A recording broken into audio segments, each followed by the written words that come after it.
Hello everyone and welcome back to another video. Today we have this BlackBerry Classic that looks like a BlackBerry Classic, but it's called the Zinwa Q25. I think it's a great device, but I don't know if I can recommend it for everybody. If you're somebody that likes hacky stuff, great. And if you don't, you're probably going to have to pass and wait for their next release. So let's first get started with the frequently asked questions. As you see right there, the device is more of a smartphone, but as you see, it has a small screen. And because of that small screen, you're probably not going to be tempted to watch a video or something like that. We'll do some playback in just a second so that you can see how it works. Everything is very nicely laid out and it works. The work that the team did is quite amazing, honestly.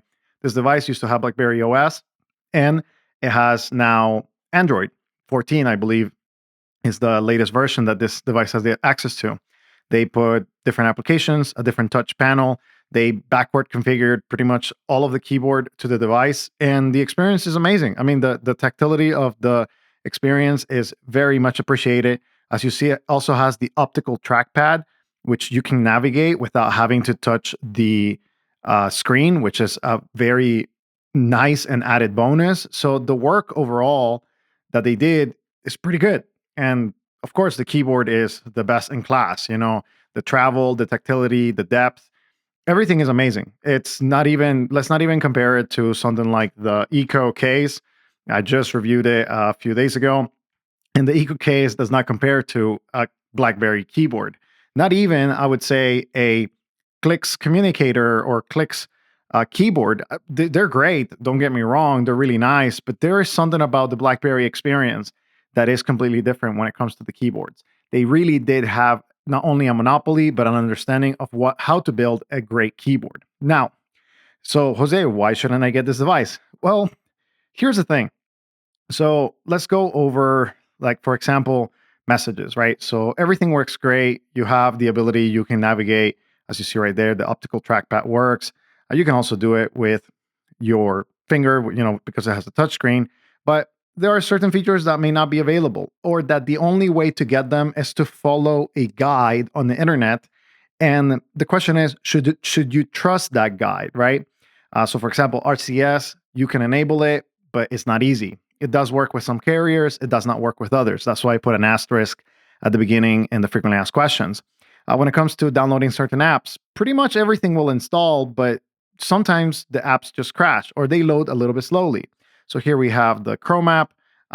In my previous testing, sometimes the data, just takes a little bit longer. And I mean, I don't blame it. This is a hack device. I don't know how they got to configure everything in the internals.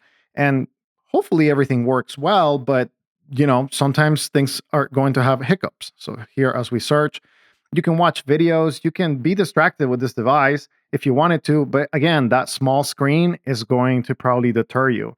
But I do appreciate that, again, you can scroll, you can use pretty much every single item without having to touch it.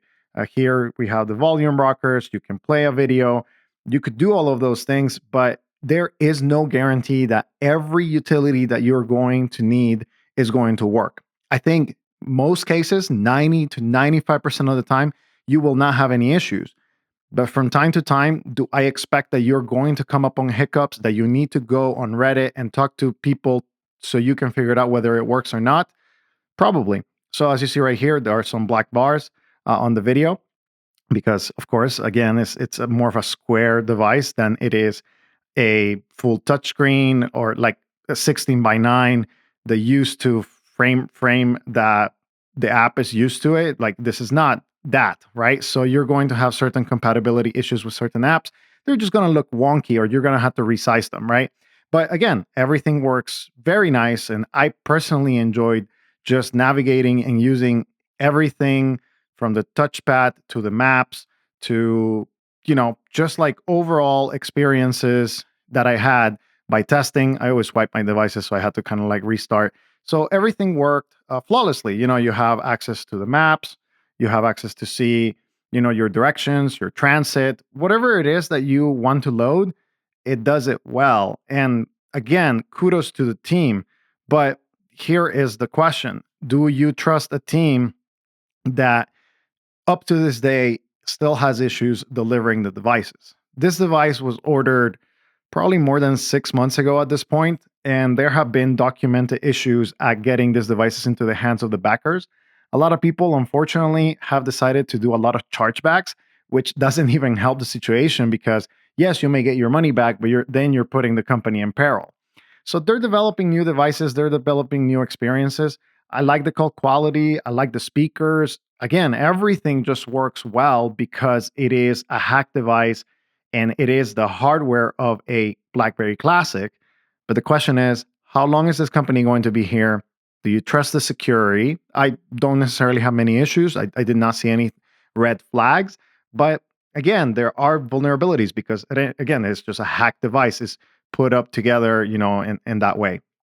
I can show you some samples from the camera. I'll put them, of course, in the screen. It is decent. It's pretty workable, actually pretty comparable to my BlackBerry Classic shots from back in the day, and very fast, very responsive. But again, is it a device that you want to use as a full daily driver when you may have to do a lot of fixing?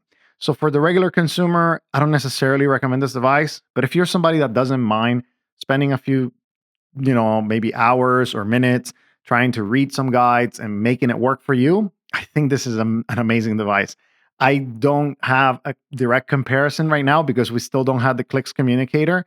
But if you're looking for a QWERTY device that has a great experience and some hacky ways to solve some issues, this is it. I love the keyboard. I love the experience so far. I probably will not use it as my personal device or work phone just because I don't prefer the keyboard myself. And also, I don't necessarily want the hacked experience and have to figure everything out. But I can definitely see it having a lot of potential for those of you who are looking for a BlackBerry keyboard with an Android experience. If you have any questions about this device or any of the devices I have reviewed, make sure to put it in the comments below and I'll be interacting with you guys. Thank you for watching. See you in the next video.